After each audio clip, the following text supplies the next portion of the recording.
The Wisdom of Anansi the Spider, an African folktale from the Ashani people. In the earliest days of the world, before books, schools, or even stories existed, the people of the earth lived in darkness, not the kind that comes when the sun sets, but a darkness of the mind. They did not know how to plant in rhythm with the seasons. They did not know how to resolve arguments without violence. They didn't understand thunder or childbirth or how to cure a simple illness. They lived in fear of what they could not explain. High above them, in the sky realm, lived Niam, the great sky god. And locked away in Niam's sacred hut was a pot made of golden clay, glowing with divine warmth. Inside this pot was all the wisdom of the world, the answers to every mystery, the keys to every craft, the foundation for every great civilization. Niam kept the pot close. He believed humans were not ready for it.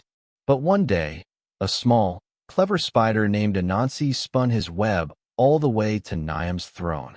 "Great Niam," said Anansi, bowing low, "I come with a humble request. Give me the pot of wisdom, so I may share it with the people of the earth." Niam chuckled. "You? A spider? What would you do with such a treasure?" "I would spread it far and wide," Anansi said. "I would end the suffering of ignorance." Niam, amused by Anansi's boldness and heart, agreed under one condition.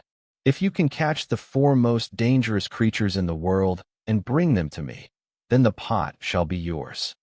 Anansi accepted the challenge without hesitation. Anansi set out across the lands. He used clever traps, disguise, patience, and persuasion to capture Mabaro, the swarm of deadly hornets, by pretending there would be a storm and offering them shelter in a gourd. Onini, the great python, by pretending to settle a dispute about its length and tricking it into lying straight so it could be measured and tied up. Osibo, the fierce leopard, by digging a deep hole and biting. And finally, Moesha, the invisible fairy, by smearing sticky sap on a doll and waiting for her to slap it, getting herself stuck. Anansi brought them all to Niam, who was stunned and impressed. "A promise is a promise," said the sky god. He handed Anansi the golden pot. "But beware, wisdom can change the heart." Anansi returned to earth, holding the precious pot. His first thought was noble, "I shall give it to the people." But then, a quieter voice whispered in his mind, "Why share it? If you keep it for yourself, you will be the wisest of all. Kings will bow to you. All will need you." Temptation crept into his heart. He decided to hide the pot at the top of the tallest tree in the forest, a place no human could ever reach.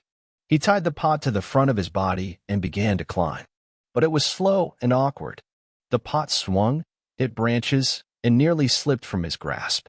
Down below, his small son Nakuma watched silently. Then he shouted, "Father, wouldn't it be easier if you tied the pot to your back?" Anansi stopped. He hadn't thought of that.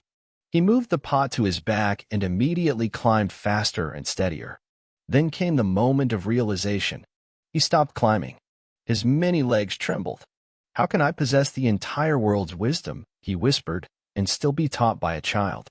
Suddenly, Anansi saw his own foolishness. His pride had made him blind. With a cry that echoed through the trees, Anansi hurled the pot down.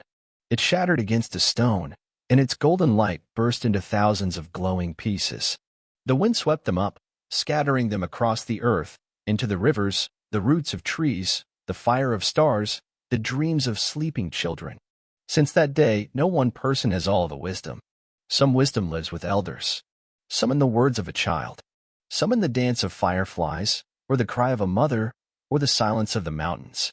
The people began to grow. They learned to tell stories, to sing, to heal.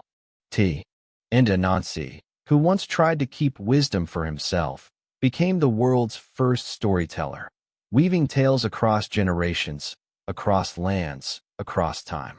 Even today, when a clever idea sparks, or a child says something wise beyond their years, the old ones smile and say, "That is Anansi's gift."